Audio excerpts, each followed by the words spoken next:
नमस्कार दोस्तों, स्वागत है आपका हमारे चैनल ग्रेविटी एजुकेशन पर। तो सब्जेक्ट जो है वो स्ट्रेंथ ऑफ मटेरियल्स है। इसमें जो टॉपिक हम लोगों ने उठाया है वो है बार्स इन सीरीज। देखिए बार्स इन सीरीज क्या होता है, जैसे इस तरह का एक अरेंजमेंट दिख रहा है हमें, ये बार्स इन सीरीज का क्वेश्चन है।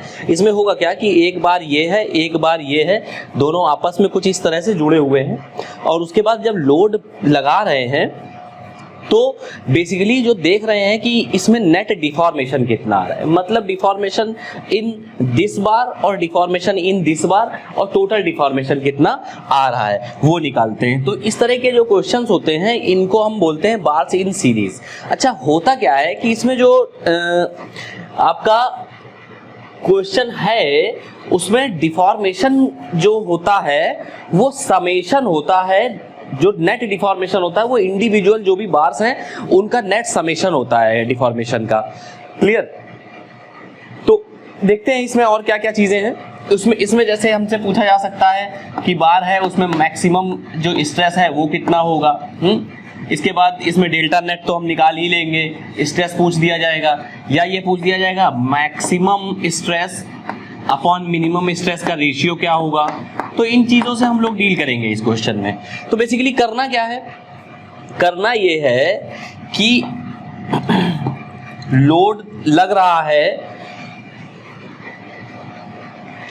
देखते हैं। सपोज ये एक बार है इस तरह का,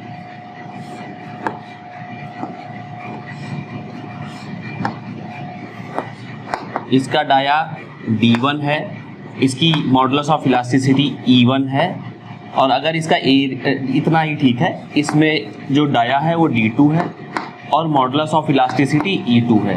यहाँ पर डाया D3 है और मॉडुलस ऑफ इलास्टिसिटी जो है वो E3 है। क्लियर? अब देखो लोड लगा रहे हैं कुछ इस तरह से, यहाँ पे सपोज ये एक लोड P लग रहा है, ठीक। तो हमें करना क्या है, हमें डेल्टा नेट निकालना है। तो डेल्टा नेट निकालने के लिए सबसे पहला काम कर लें, एक इसमें बार्स इसका जो है एक्सियल लोड डायग्राम बना लें। इसके नीचे इसमें एक्सियल लोड डायग्राम बना लिया भाई, इस सेक्शन को कट किया, देखा लोड P लग रहा है, इंटरनल रेसिस्टिंग फोर्सेस जो है वो P लग रहे हैं। फिर इस सेक्शन को कट किया तो देखा कि लोड P है और इंटरनल रेसिस्टिंग फोर्सेस इस पे भी P है। यहाँ पे कट किया तो देखा कि लोड P लग रहा है और इंटरनल रेसिस्टिंग फोर्सेस यहाँ पे भी P है। तो कहने का मतलब कि जो इंटरनल रेसिस्टिंग फोर्सेस हैं या जो स्ट्रेसेस हैं वो कांस्टेंट है throughout the whole length of the member. कितना लोड है P।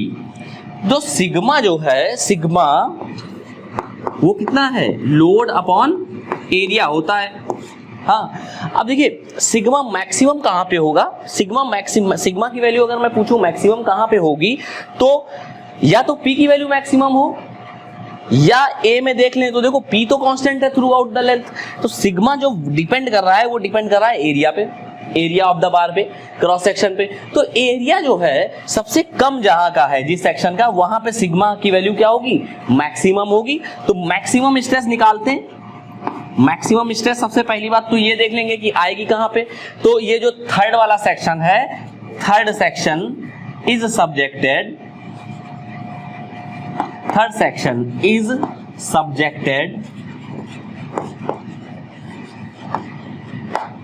To maximum stress.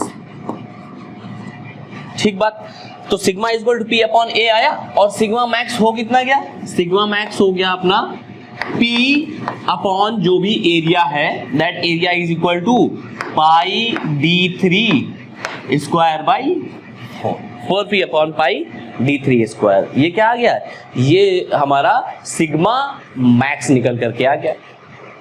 Okay, अब देखिए इसके बाद नेक्स्ट, इसमें अगर हमको निकालना हो कि नेट डिफॉर्मेशन कितना होगा या डेल्टा नेट कितना होगा, तो डेल्टा नेट भी निकाल सकते हैं। कैसे निकालेंगे उसको देखते हैं। एक ये लाइन, ये पॉइंट इंपॉर्टेंट है कि इन सीरीज में क्या होता है कि जो डिफॉर्मेशंस होते हैं वो क्यूमुलेटिव होते हैं। क्यूमुलेटिव का मतलब होता है कि एडिशंस होते हैं उनका, वो जो ऐड होते चले जाते हैं। ठीक है, देखिए हमें डेल्टा नेट निकालना है, डेल्टा टोटल। तो delta total is equal to delta 1 plus delta 2 plus delta 3। अब डेल्टा 1 कितना हो गया, PL अपॉन AE। P कितना है, 1 सेक्शन पे लगने वाला लोड P है, और लेंथ इसकी सपोज हमने मान ली L1, एरिया हमने इसका मान लिया D1 डायमीटर के करेस्पॉन्डिंग A1, और ये क्या हो गया E1 plus PL upon A2 E2 plus PL upon A3 E3। ठीक है, तो यहां पर हम देख ले P तो कांस्टेंट हो गया, P को बाहर निकाल सकते हैं, कॉमन है। इसके बाद L1 upon A1 E1 plus L2 upon A2 E2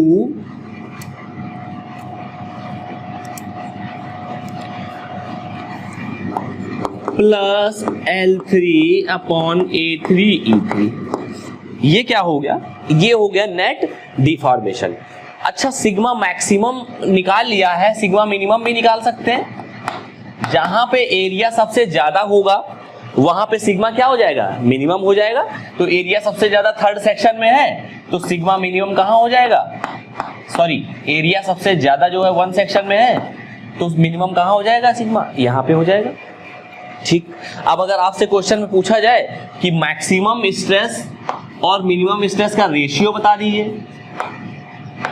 maximum to minimum stress का हम रेशियो बता दें, तो वो कितना हो जाएगा,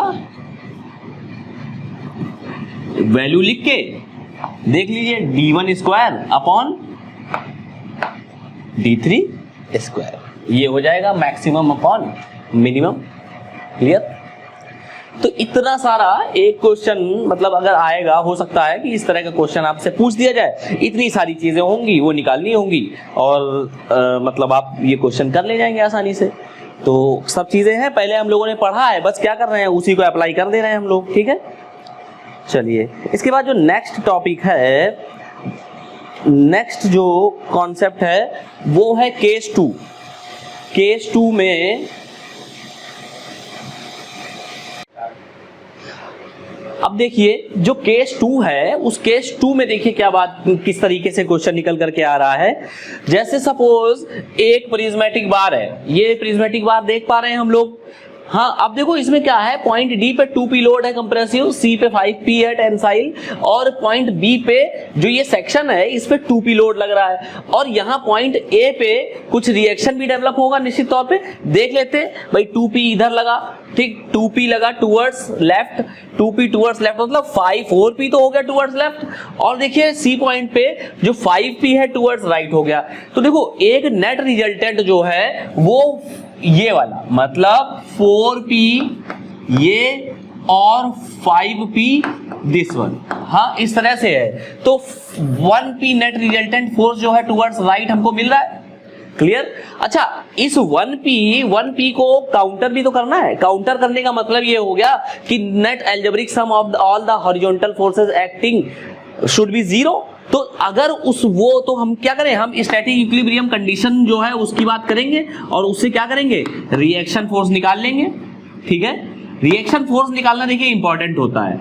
अगर हमें रिएक्शन फोर्स पता होगा देन ओनली हम एक्सियल लोड डायग्राम आसानी से बना पाएंगे, और उसके बाद काफी सारी चीजें और भी हैं वो कर पाएंगे।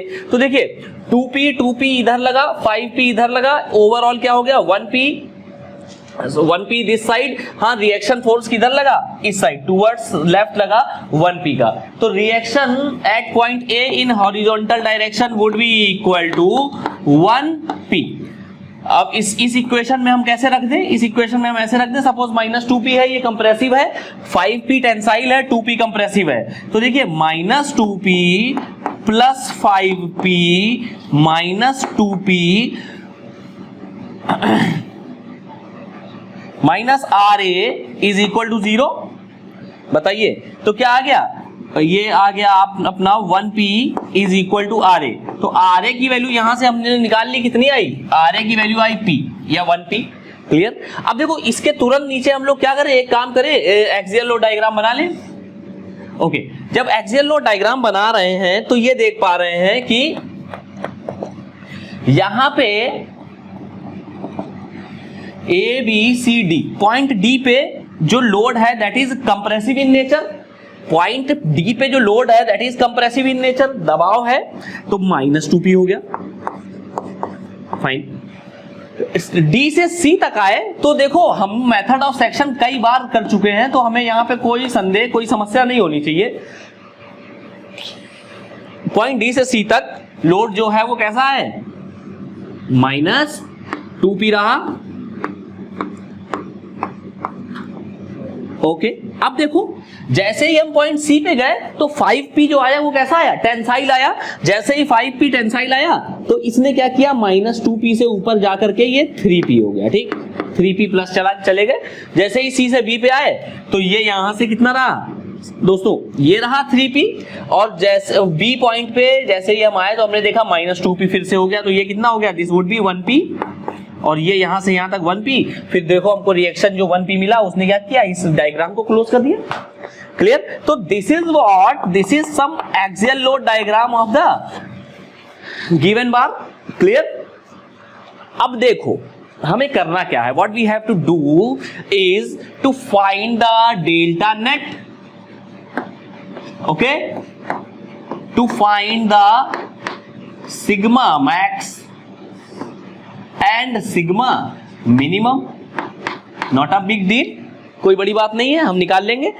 तो देखो सिग्मा मैक्स निकालने के लिए हमें क्या करना पड़ेगा, sigma maximum is equal to कितना हो गया, पी मैक्स अपॉन एरिया। देखिए साधारण सी बात है, area throughout the length constant है। पिछला वाला जो केस था उसमें लोड कांस्टेंट था, एरिया बदला हुआ था, अलग अलग बार्स थे, उनका एरिया अलग अलग था। बट यहां पर क्या है कि एरिया कांस्टेंट है, एरिया सेम है। बदलाव किस चीज में हो रहा है, बदलाव हो रहा है लोड में। सेक्शन वाइज देखो, हाँ, तो मैक्सिमम जहां पे हमको फोर्स मैक्सिमम मिलेगा उस जगह उस वाले सेक्शन पे स्ट्रेसेस भी मैक्सिमम होंगी। तो मैक्सिमम लोड हमें कहां मिल रहा है, maximum load we are getting over here in BC section. We can see the load is 3p, okay, and in AB section we can see the load is 1p, while as in CD section load is -2p और compressive load of 2p magnitude। Clear. तो देखो ये तो हो गया, यहां पे area सबका कांस्टेंट है, तो लोड AB पे लगने वाला लोड मिनिमम है, BC पे लगने वाला लोड मैक्सिमम है। तो इस पे BC पे लगने वाली जो स्ट्रेस होंगी दैट वुड बी मैक्सिमम, और AB पे लगने वाली जो स्ट्रेसेस होंगी दैट वुड बी मिनिमम। तो sigma maximum is equal to how much, will be equal to 3p upon a, is it, exactly 3p upon a हो गया। अच्छा, अगर मैं बात करूं सिग्मा मिनिमम की, then sigma minimum will be P minimum upon area.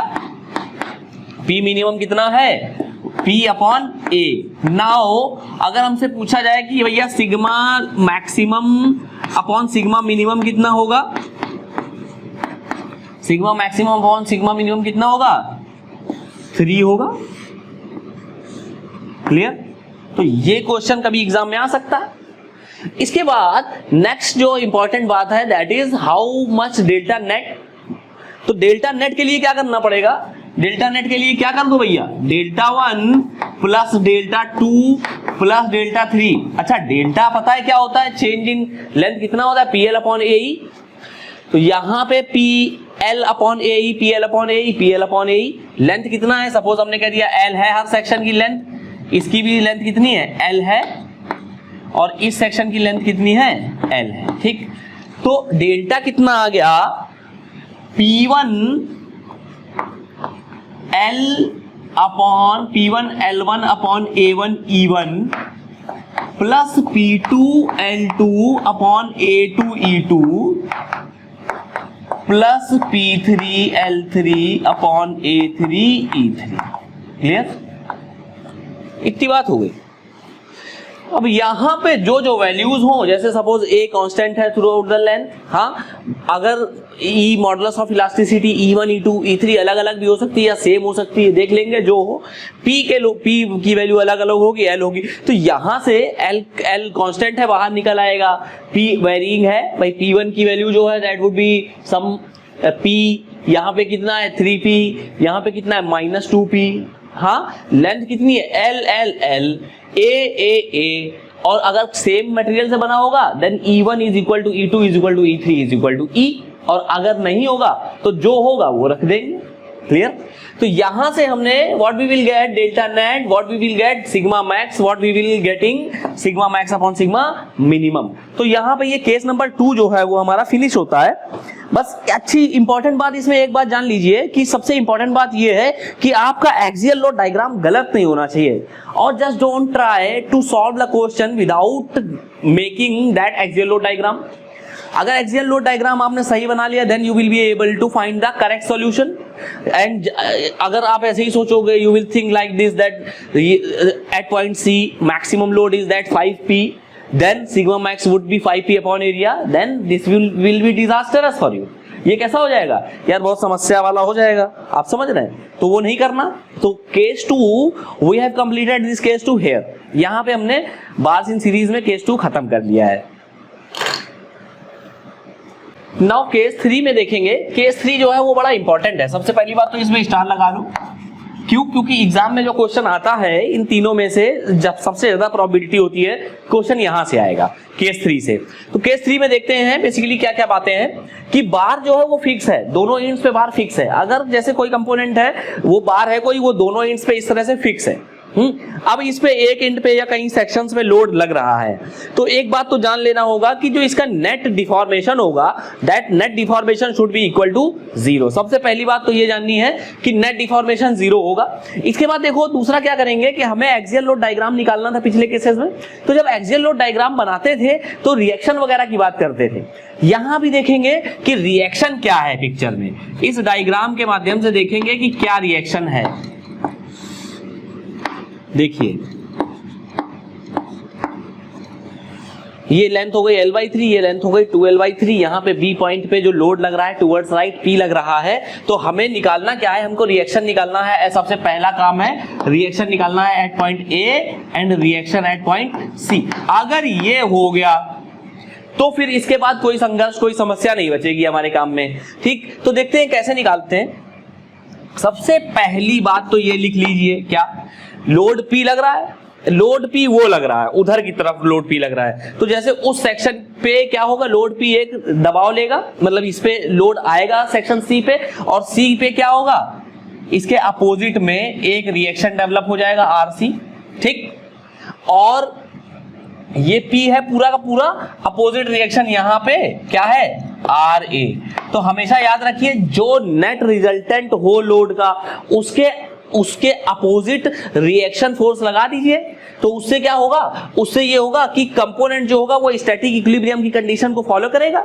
भाई हम कह रहे हैं कि लोड P ये लग रहा है और आपने क्या किया, रिएक्शन भी इसी तरफ लगा दिए, तो वो तो गलत हो जाएगा ना, वो गलत हो जाएगा। क्यों? क्योंकि फिर तो बीम पूरी की पूरी मूव करके जाने लगेगी, पूरा सिस्टम मूव करने लगेगा भाई। क्यों? क्योंकि लोड जो है वो बैलेंस नहीं है। बट हमें यहाँ क्या करना है, स्टैटिक इक्विलिब्रियम की बात करनी है। तो लोड वहां लगाओ जिस डायरेक्शन पे नेट रिएक्शन लोड आ रहा है उसके अपोजिट रिएक्शन लगा दो, तो क्या हो जाएगा, स्टैटिक इक्विलिब्रियम की कंडीशन जो है वो मेंटेन हो जाएगी। अब देखो RA plus RC is equal to P, एक तो बात हो गई है। इसके बाद सेकंड बात क्या है कि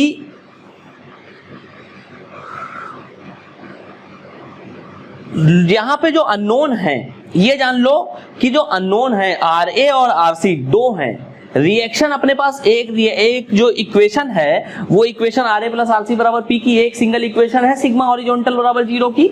हाँ, मोमेंट 0 है और वर्टिकल में कोई लोड नहीं लग रहा है। तो रिएक्शन जो स्टैटिक इक्विलिब्रियम कंडीशन में हमारे पास एक रिएक्शन है, दो अननोन है। तो जब कभी ये स्थिति आए कि दो अननोन है और एक इक्वेशन फॉलो अप कर पा रहे हैं, एक इक्वेशन हमारे पास है, तो उस स्थिति में हमेशा आप एक बात याद रखेंगे कि कहीं ना कहीं कंपैटिबिलिटी इक्वेशन का कॉन्सेप्ट आता है।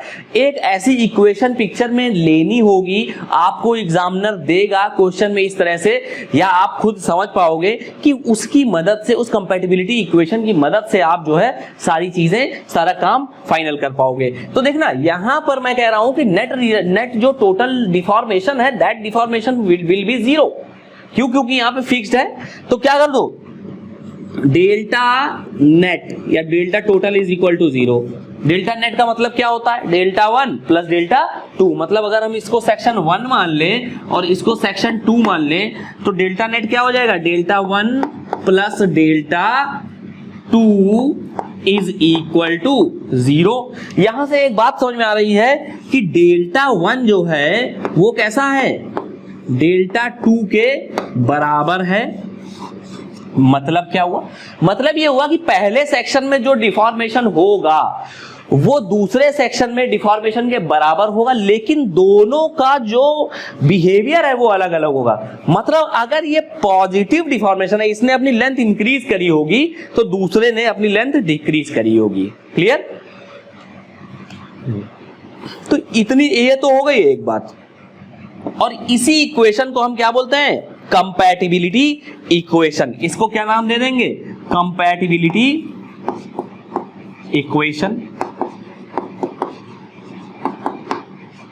जब इनडिटर्मिनेट स्ट्रक्चर होते हैं तो वहां पे कंपैटिबिलिटी इक्वेशन का यूज होता है। इनडिटर्मिनेट का कुछ मतलब होता है, इनडिटर्मिनेट का यही मतलब है कि भैया अननोन तो 2 थे, इक्वेशन 1 थी, तो हम we were not able to determine the value of R A and R C, that is why the equation is known as indeterminate. या कंडीशन जो है ये कैसी है, इनडिटर्मिनेट कंडीशन है। लेकिन जब इनडिटर्मिनेट पिक्चर में आएगा तो कंपैटिबिलिटी इक्वेशन भी साथ में आएगी, तो वही इनडिटर्मिनेट क्या हो जाएगा, डिटर्मिनेट हो जाएगा due to with the help of that compatibility equation. Clear? अब देखो what we have to do is, यहां पे एक काम करना है, क्या करें, ऐसा करें कि डेल्टा 1 और डेल्टा 2 की वैल्यू मिल जाए किसी तरह से। भाई ऐसे लिखा रहेगा डेल्टा 1 प्लस डेल्टा 2 बराबर 0, तो उससे हम क्या ही कर पाएंगे। लेकिन अगर डेल्टा 1 की वैल्यू हमने किसी लोड के टर्म में निकाल ली या रिएक्शन के टर्म में निकाल ली, मतलब लाइक यहां पे हम डेल्टा 1 निकालें, उसमें भाई डेल्टा का फॉर्मूला क्या होता है, सबसे पहले डेल्टा का फॉर्मूला जानिए, डेल्टा बराबर पीएल अपॉन ए ही होता है। हाँ, तो पी जो आ रहा है डेल्टा में वो कहीं आर ए से अगर जुड़ा हुआ होगा, और यहां पे डेल्टा 2 में भी पी आ रहा होगा कुछ, वो आरसी से हो सकता है जुड़ा हुआ हो, तो उस स्थिति में हम 2 इक्वेशन और 2 अननोन वाले कॉन्सेप्ट पे खेल लेंगे, काम कर ले जाएंगे। तो देखते हैं, घबराना नहीं है, समझते हैं। डेल्टा, रुक जाइए, डेल्टा नहीं सॉरी, यहां पे हमने सपोज एक सेक्शन कट किया और कहा कि सेक्शन 1 पे लगने वाला जो लोड है that would be equal to कितना, P1 है, और वो P1 किसके बराबर है, देखो भाई जब आर उधर लगेगा तो इस पे कट सेक्शन जब लेकर के आएंगे इतना, ये आर लग रहा है सपोज, हाँ हमने कहा कि भैया यहां से कट किया इतने सेक्शन को, हाँ तो यहां पे जो लोड आएगा that load will be equal to P1। बताइए 1 पे लगने वाला लोड कितना हो जाएगा, P1, और P1 इज इक्वल टू कितना हो जाएगा, RA हो जाएगा। है बात सही कि नहीं, बिल्कुल सही। नेक्स्ट इसके बाद दूसरे वाले पे आए, यहां पे कट किया, जब हम मेथड ऑफ सेक्शन अप्लाई करते हैं तो एक सिरा जो होता है उसको भूल जाते हैं, उसको हटा देते हैं पिक्चर से। अब देखो P2 कितना आया, P2 आया, RA तो वो लग रहा है और P ये लग रहा है, मतलब कि RA उधर और P इधर, मतलब नेट रिजल्टेंट कितना हो गया, RA माइनस P। बताइए P1 is equal to RA और P2 is equal to RA minus P। अब देखिए हम चाहे तो इधर से भी कर सकते हैं, इस पे कट सेक्शन लें, P1 is equal to RC करें, फिर इस पे कट सेक्शन लें, तो फिर क्या करेंगे, sorry P2 is equal to RC करें, उसके बाद जब यहां कट सेक्शन लेंगे तो क्या करेंगे, P1 is equal to RC minus P करें, RC माइनस P करें, उससे भी हो जाएगा, लेकिन बातें दोनों एक हैं। तो एक ज्यादा कॉम्प्लिकेटेड ना करके हम देखते हैं कि क्वेश्चन या सॉल्यूशन कैसे निकालते हैं। ठीक, अब देखो लेंथ कितनी है, L/3, 12/3, P1 is equal to, अब डेल्टा 1 की जगह हमने रखा, डेल्टा 1 की जगह हमने रखा P1 L1 upon A1 E1 plus P2 L2 upon A2 E2 is equal to 0। P1 is equal to कितना है, RA, अरे भैया P1 की वैल्यू RA है, आर ए इंटू लेंथ कितनी हो गई L/3 अपॉन एरिया और ये E1 कर लो सपोज, ठीक, प्लस P2 कितना हो गया, P2 हो गया RA माइनस P,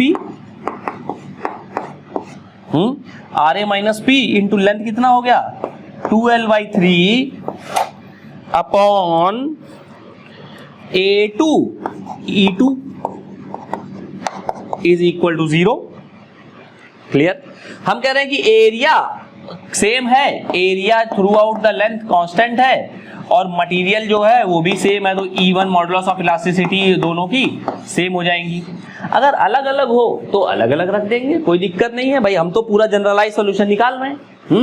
इसके बाद हमने क्या किया, इसको सॉल्व करेंगे। जब इसको सॉल्व करेंगे तो देखेंगे कि ये A1 E1 A2 E2 बराबर है, उधर चला जाएगा, 0 से खत्म हो जाएगा, हाँ, L खत्म हो जाएगा, बचेगा क्या, बचेगा RA/3 plus RA minus P into 2/3 is equal to 0।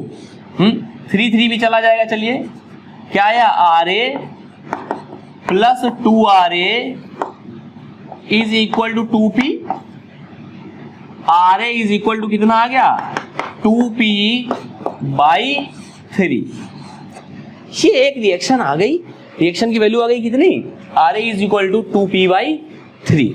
अच्छा इतना आ गया। इसके बाद देखो RC नहीं निकाल पाएंगे क्या, बिल्कुल निकाल लेंगे भाई। इस इक्वेशन में हमने RA की वैल्यू रखी, कितनी आई 2P/3, RC कितना आया P माइनस 2P/3 मतलब P/3, RC की वैल्यू आ गई P/3, ठीक, और RA की वैल्यू आ गई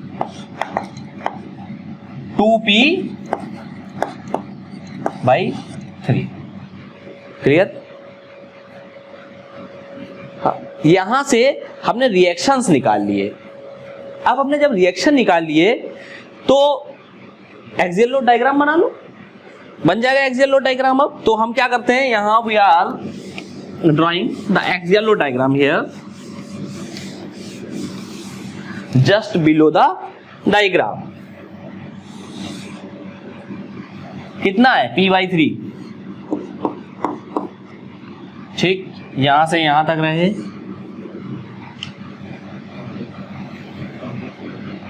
ओके। इसको ऐसे लिखते हैं, ये कंप्रेशन शो कर रहा है P/3 ये गए। यहाँ पे अगर हम एक्सियल लोड डायग्राम ना भी निकालें तब भी हम बनाएं तब भी हमारा काम चलेगा, लेकिन सहूलियत के लिए हमेशा बना लिया करिए।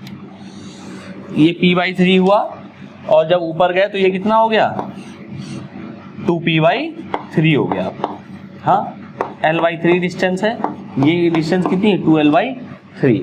अब देखो सिग्मा निकालते हैं। ये सारे कॉन्सेप्ट जो है साथ साथ आप लोग नोट करते रहेंगे तो आगे चल करके आपको काफी फायदा मिलने वाला है।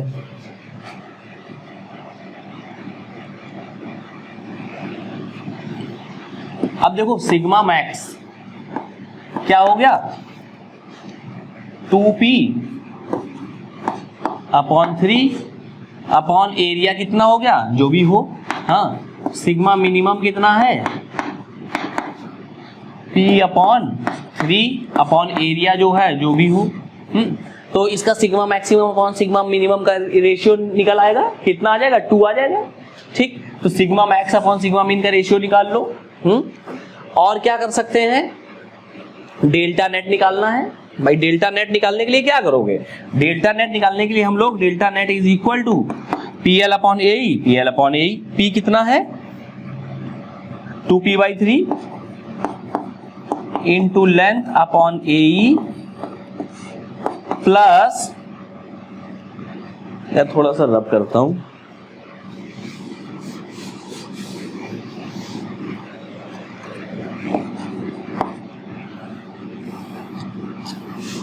डेल्टा नेट कितना है PL/AE है, तो कितना हो गया, ये इस पे लोड लगने वाला 2P/3 into L/3 upon AE plus यहां पे देखिए कितना है -p/3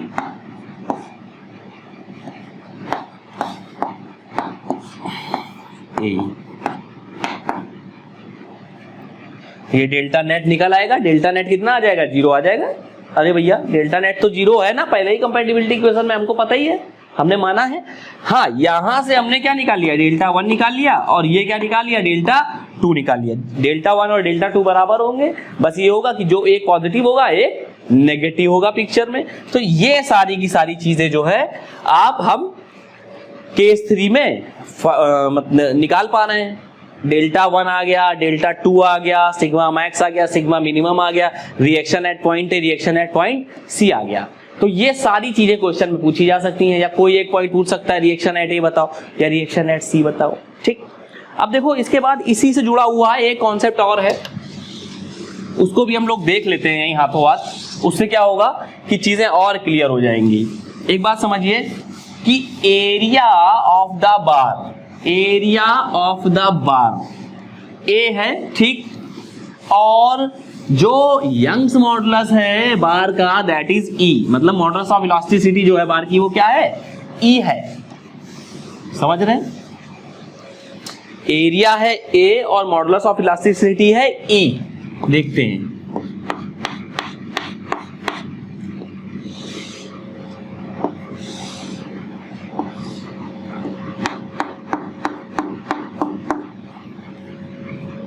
वही सेम बार है, सेम डायग्राम है। एरिया कितना है? ए है, मॉडुलस ऑफ इलास्टिसिटी ई है।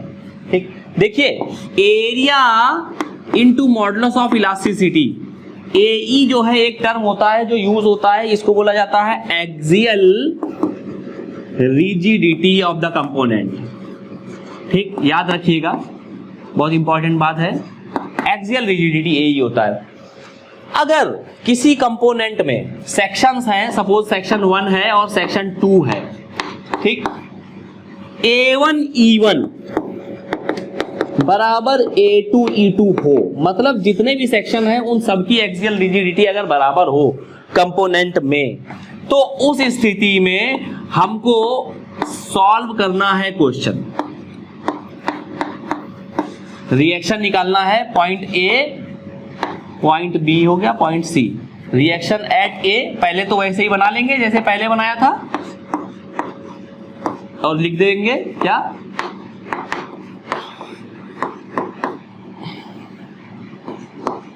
R A plus R C is equal to P.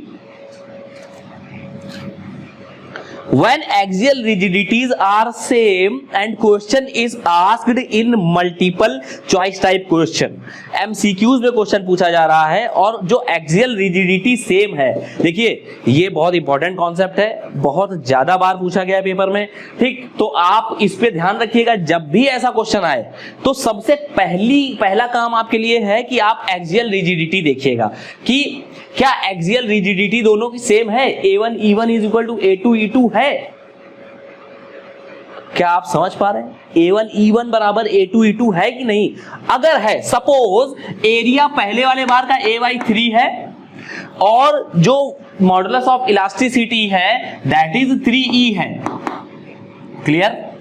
पहले वाले सेक्शन के लिए, ठीक, और दूसरे वाले सेक्शन में एरिया सपोज A/4 है और मॉडुलस ऑफ इलास्टिसिटी 4E है।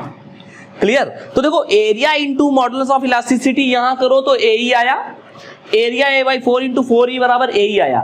Then only we can use a formula जो कि बहुत स्मॉल और बहुत छोटा कर देगा हमारी प्रॉब्लम को। हमें इतना सब रिएक्शन लेने की जरूरत नहीं, सीधे वैल्यू रखेंगे और आंसर निकलेगा। बट उसके लिए जो इंपॉर्टेंट बात है, the axial rigidities of the sections will be equal, वो हमेशा इक्वल होना चाहिए। और ऐसा भी नहीं कि 3 सेक्शन हैं, 2 के इक्वल हो गए, तीसरे का इक्वल नहीं है तो हम 2 में लगा दें तीसरे में। No, not at all. तो क्या करना है हमको? देखो अब वो फॉर्मूला क्या है कि जैसे हमें आरए निकालना है सपोज, ठीक, आरए निकालने के लिए क्या किया, हम इधर की तरफ लोड, ये आरए लग रहा, तो क्या करें कि रिएक्शन जो है, मतलब जो रिएक्शन जो हमको निकालना है और जो ये लोड P लग रहा है, इन दोनों की जो डायरेक्शन है वो अलग अलग है, अपोजिट है। जब डायरेक्शन अपोजिट हो उस केस में जो साइन आएगा वो पॉजिटिव का आएगा। ठीक, अगर लोड रिएक्शन जो निकाल रहे हैं और जो लोड अप्लाई हो रहा है दोनों के बीच में दोनों की डायरेक्शन अपोजिट है, तो लोड जो आएगा वो प्लस आए, मतलब लोड पे प्लस साइन लग जाएगा, इनटू जो लोड लग रहा है उसकी दूसरे वाले एंड से दूरी कितनी है। ठीक, तो दूरी कितनी है 2l/3 और अपॉन क्या कर दें, टोटल लेंथ जो है बार की वो ये कर दें। तो ये कितना आ गया, देखो RA इज इक्वल टू आ गया 2p/3। RA is equal to कितना आ गया 2p/3। I think you are getting the point.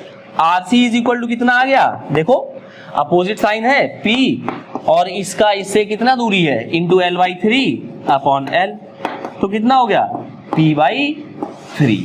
Clear? So we are getting an alternative solution to the problem.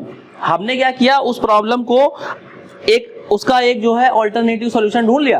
अगर ऑब्जेक्टिव क्वेश्चन आता है पेपर में, आपके objective question आ रहा है, तो just follow this process, but before applying this process please be sure that the axial rigidities of the sections will be equal. ये इस बात को जरूर ध्यान रख लेना।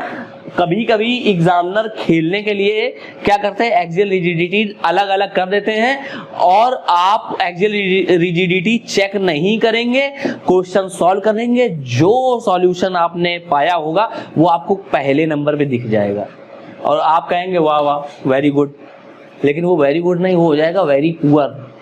ठीक, तो आई थिंक आपको चीज समझ में आई होगी।